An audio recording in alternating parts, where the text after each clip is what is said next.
Part 1.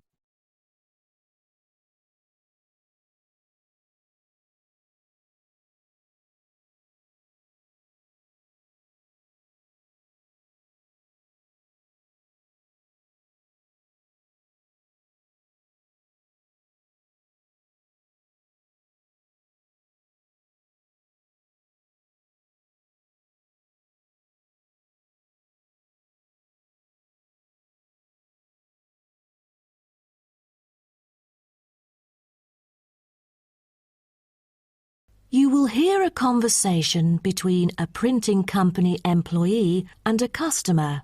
First, you have some time to look at questions 1 to 5.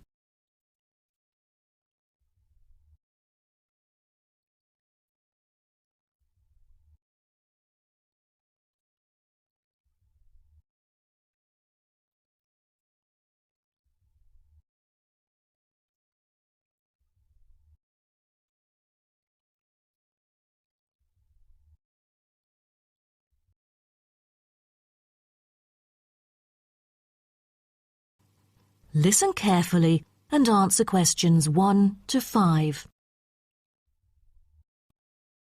Good afternoon. Welcome to Matrix Printing. I'm John Smith. How can I help you? Good afternoon. I'm here to reprint a brochure for our hotel. There are some pages that need revising. Sure. How may I address you? Oh, I'm Mary Jane from Central Hotel Chains. Nice to meet you. I've got samples of the previous version. I assume it is your company's advertising brochure. Yes. What exactly is the problem? Well, it was printed the year before, so some of the information is already out of date. There are also a couple of problems with the layout. Firstly, the letters of the address on the front page are far too small. It's hard to see when glancing at the cover. How big do you need it to be? Increase the letters by 3 font sizes. Just a minute. Let me take notes of your requirements. Okay. What else needs changing? The information regarding the pool should be deleted because it is currently under renovation and is not available. So, all of the relevant descriptions on page 2 should be removed? What do we replace it with? We can't just leave the whole page blank. Just fill it in with the introduction of our newly opened gym. I've included all the relevant information here in this flash drive. Let me check. I see. No problem then. What is also bothering us is that the description under the top photos on page 4 is incorrect. The word lounge needs to be replaced with reception. Fully noted. Is that all? No, there is more. Turn to page 5.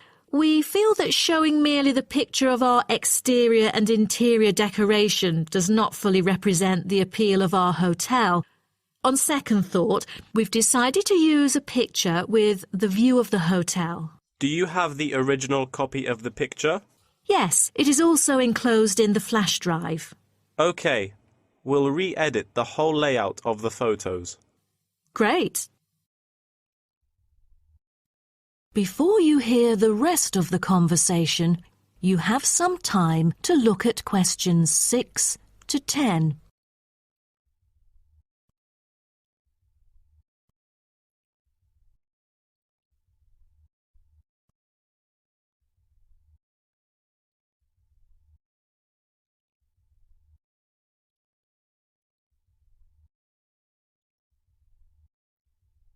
Now listen and answer questions 6 to 10.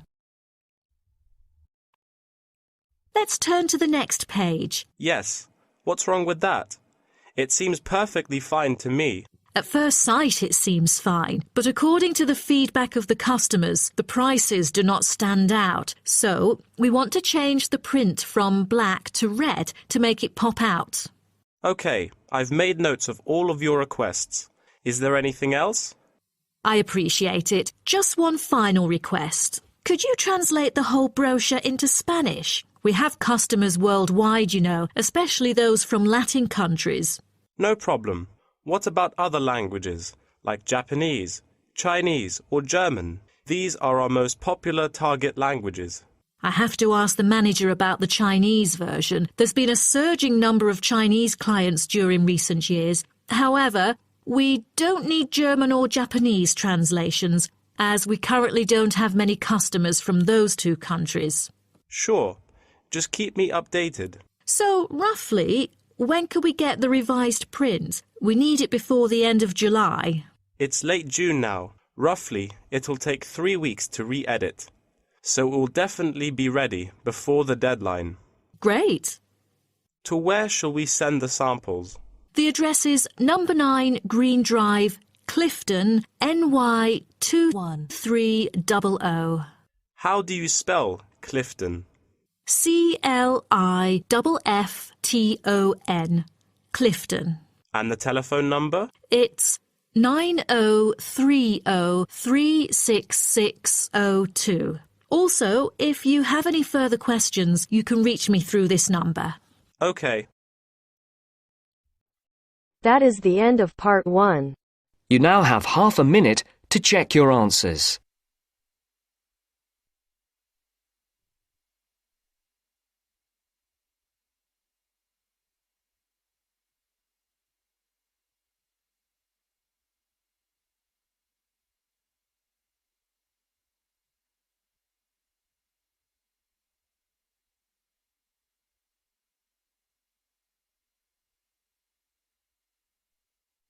Now turns to part 2. Part 2.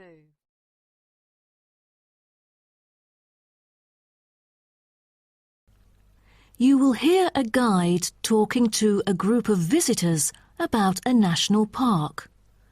First, you have some time to look at questions 11 to 16.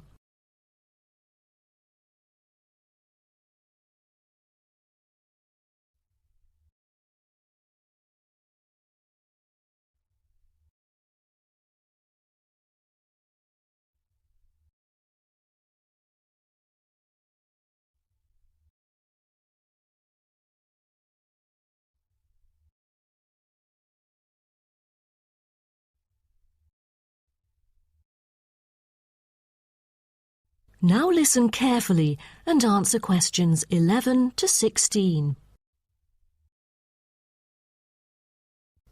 Welcome to Byron National Park. I am Jim Carson, your tour guide for the trip. First, I'd like to give you some basic information about the park. Covering 7,000 acres of land and spanning across 3 states, Byron National Park was established to protect the area's most spectacular scenic values. With unique geological features, natural history, and native plant and animal life, it is an ideal destination for recreation as well as research purposes. The park has a breathtaking waterfall connecting the longest river in the country, but it is most renowned for having the largest subtropical rainforest worldwide. There are many layers of tall, medium, and low vegetation growing with seasonal variations in the park. It is a place where the air seems green. Ardent hikers can find an awesome array of options here. Apart from the dense green rainforest, tourists can also hike along the mountain trail. Despite the stunning view, taking photos is not advised on the way up, I'm afraid, as one might get distracted and the narrow trail by the sheer cliff is quite dangerous. When you reach the top of the mountain, there is nothing better than having a picnic under the trees with your family. Accompanied mostly by wildlife, walkers as well as cyclists may find the bush track a good choice for having a tranquil time to themselves. As your tour guide, I suggest that only expert hikers take the creek circuit, because its beautiful and inspiring scenery through the subtropical jungle is paralleled by its physical challenges. A list of transport is available within the park. Bicycles are a popular choice, as it is the most flexible way to get around.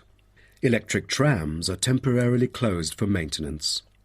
Boat trips down the river are an ideal way to spend a tranquil afternoon. Rest assured that transport within the park is covered in the bill.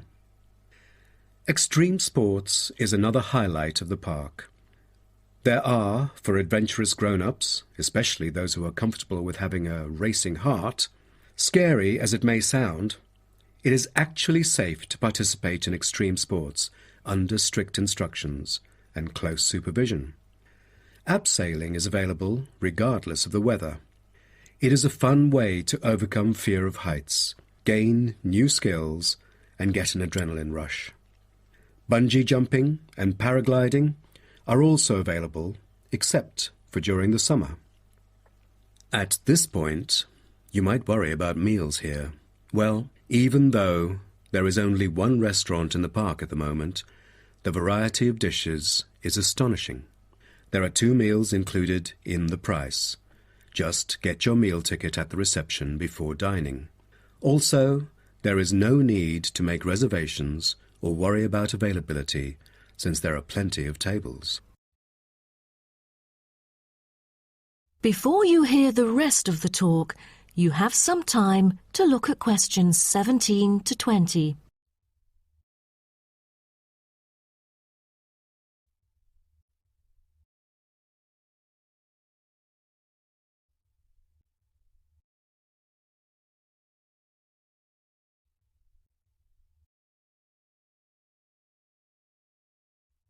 Now listen and answer questions 17 to 20.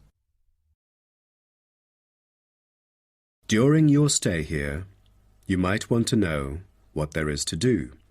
Let's turn to the plan so I can familiarize you with the layout of the park. Most tourists would choose to stay in our guest house, located in the southeast corner. It features 63 tastefully appointed guest rooms, many of which offer spectacular views of the park. You'll find a home away from home at our guest house. But for those who want to experience the natural beauty up close, there is also a campsite. When you get out of the guest house, go straight ahead, turn right at the end of the road. To your left, there is a campsite amongst the trees where you could spend a night under the stars together with owls and chipmunks. If you look at the top left of the plan, you will notice a picnic area. You can either bring your own food, or we can deliver food to you. Barbecue is an option. The business centre is situated directly opposite the picnic area. It provides flexible, fully serviced offices, conferencing suites, meeting rooms, and is equipped with the latest multimedia facilities. Wired, as well as wireless, high-speed internet is available within the entire premises. The centre is designed to cater to both individual travellers and corporate groups. Visitors can also go to the museum, which holds a vast collection that exhibits local history and a natural habitat. You start from the guest house, just turn left at the first conjunction, then walk past the tea house. Turn right. You'll see the museum after making the third right. Have you found it? Pretty easy, right? To spend a delightful afternoon with a book and a fresh cup of coffee, you can go to the only cafe in the park. From the guest house, you go straight, then take the second right, and you'll see the cafe right in front of you. You might want to check out our all-season tennis court, which offers instruction for all ages and skill levels. It is located right opposite the cafe. That is the end of part 2. You now have half a minute to check your answers.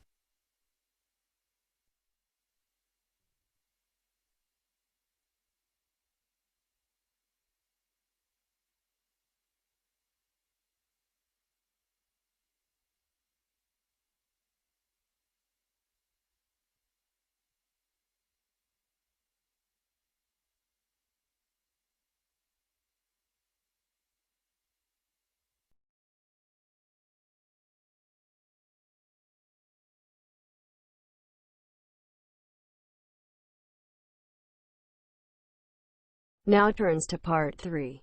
Part 3. We'll hear 2 students called Helen and Paul talking to their tutor about a nursing course. First, you have some time to look at questions 21 to 24.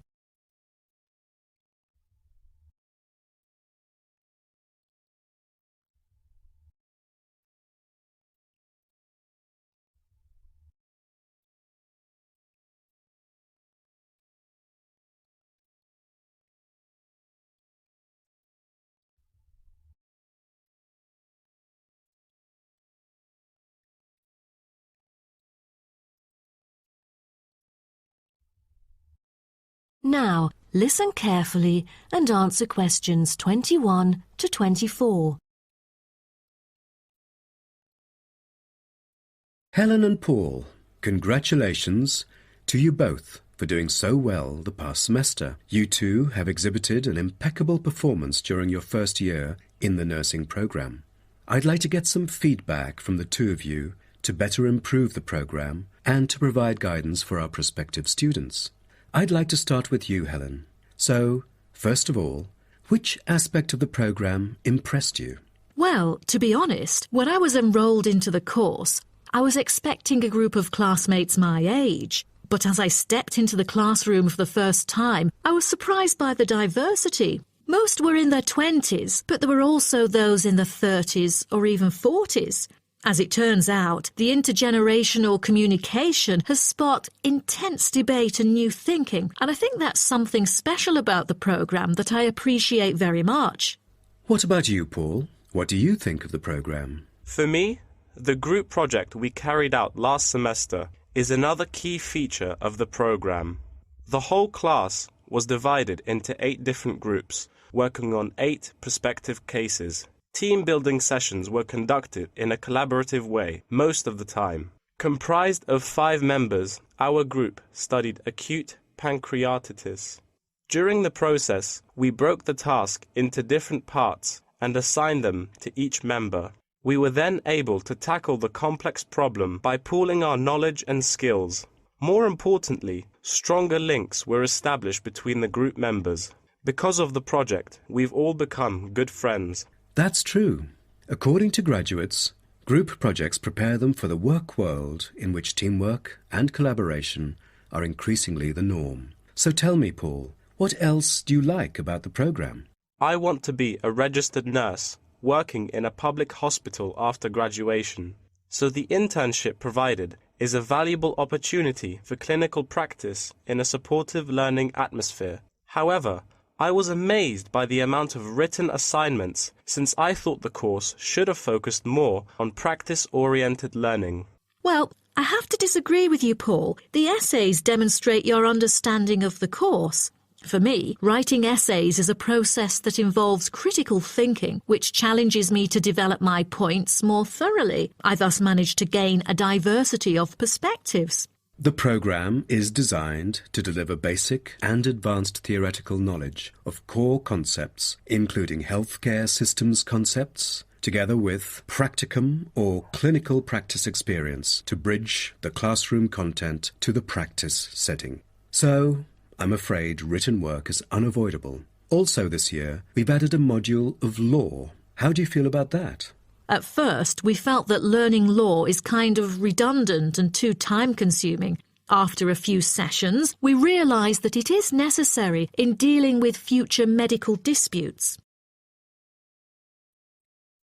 Before you hear the rest of the talk, you have some time to look at questions 25 to 30.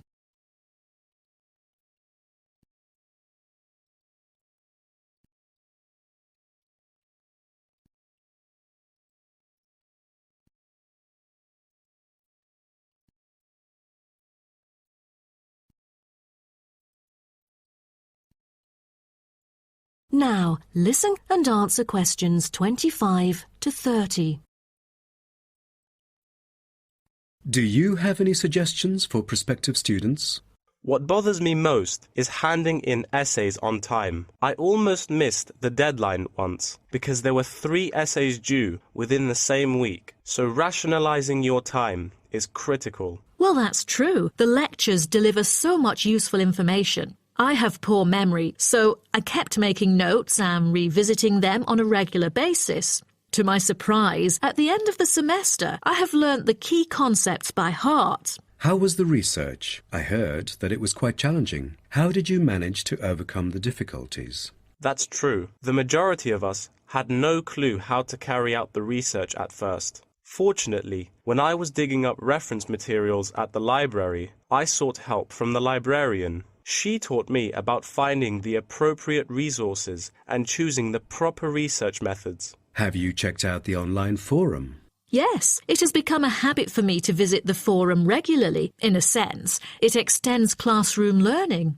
It is where the students post academic problems that they come across and get support from the faculty members. Some of my classmates didn't do so well during the placement tests. I feel that background reading is necessary. Lastly, do you have anything to say to the freshmen? I was really ambitious at first, trying to get straight A's on my transcript. I made tons of notes and worked hard even on the optional assignments to get extra credit. I stressed myself out before having an emotional breakdown. After consulting my advisor, I found it important to set realistic goals. Don't push yourself too hard. It is wise to sort out your priorities. Thank you for coming here today and providing valuable feedback on the program. Have a great summer break.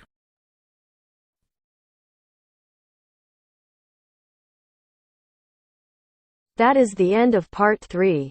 You now have half a minute to check your answers.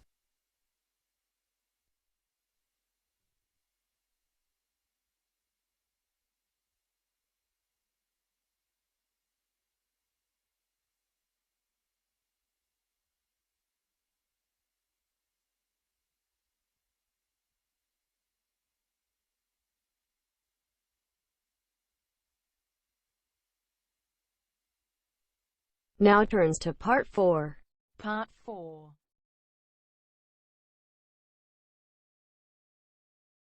You will hear part of a lecture about African penguins. First, you have some time to look at questions 31 to 40.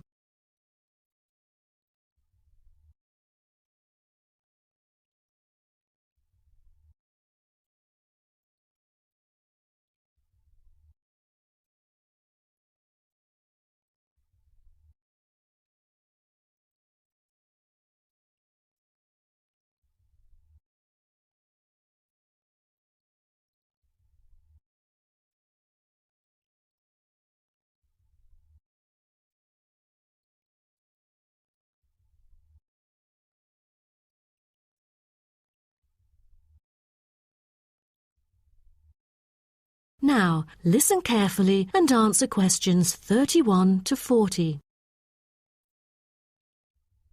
Good morning, everyone. Today's lecture is about a type of adorable animal, the penguin. When you think of penguins, you may picture them surrounded by snow and ice. But not all penguins live where it's cold. African penguins live in the southern tip of Africa. They are usually found within 40 kilometres of the shore and on a number of its surrounding islands. African penguins are also known as jackass penguins because they make donkey-like braying sounds to communicate. African penguins can keep their body temperature at a stable level, but their land habitat can get quite warm, so there are a number of ways for them to stay cool. They limit their daylight movements on breeding sites on land to early mornings and early evenings to avoid too much sun. The pink glands above their eyes can help them cope with the temperate climates. Like other penguins, African penguins spend most of the day feeding in the ocean, which also helps keep them cool. Being a type of small to medium-sized penguin species, African penguins average about 60 centimetres tall and weigh up to 3.6 kilograms. They have a black stripe and a pattern of unique black spots on their chest. Males are larger than females and have larger beaks. Even though they are categorized as birds, African penguins aren't able to fly because of their heavy bones. Their wings are more like flippers that make them particularly suited for life in the water. When they're on land, their flippers and their tails help them keep their balance and walk upright. African penguins begin to breed at the average age of 4. When a male and female pair up, they tend to breed together for the rest of their lives. Most other penguins nest and lay their eggs out in the open, but African penguins have a different approach. They dig holes under bushes out of their own excrement, called guano, so they are sheltered from the sun and predators. The African penguins survive on a diet that is comprised mainly of marine organisms. They feed primarily on fish, like sardines, along with the occasional squid and shellfish. But when normal food is in short supply, they eat tree roots as well. The streamlined body of the African penguin allows it to move through the water like a rocket, capable of reaching a speed of around 20 kilometers per hour when hunting for food.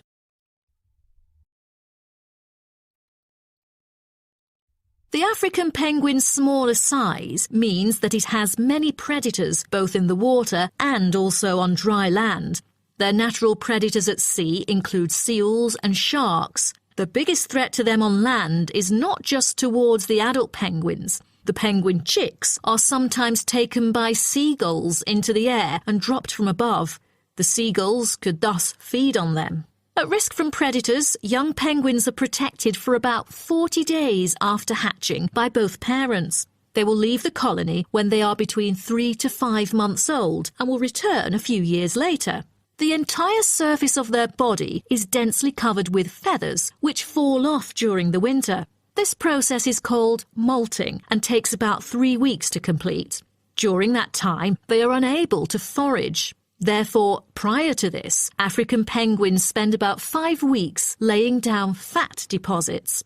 They generally live between 10 to 15 years. However, many do not reach their full lifespan. Their population has drastically declined. Approximately 120,000 African penguins remain in the wild, and their population has decreased by 90% in the past 60 years.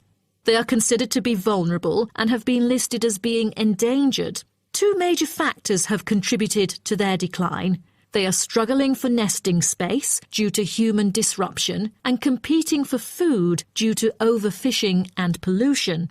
With the limited number of breeding pairs, survivorship becomes difficult for African penguins. This makes them especially vulnerable as environmental conditions change or an outbreak of a disease occurs. For instance, avian malaria has caused 27% of the captive breeding penguins' deaths annually. The more genetic diversity there is within a species, the higher the likelihood that at least some of the individuals will adapt and survive. That is the end of part 4. You now have half a minute to check your answers.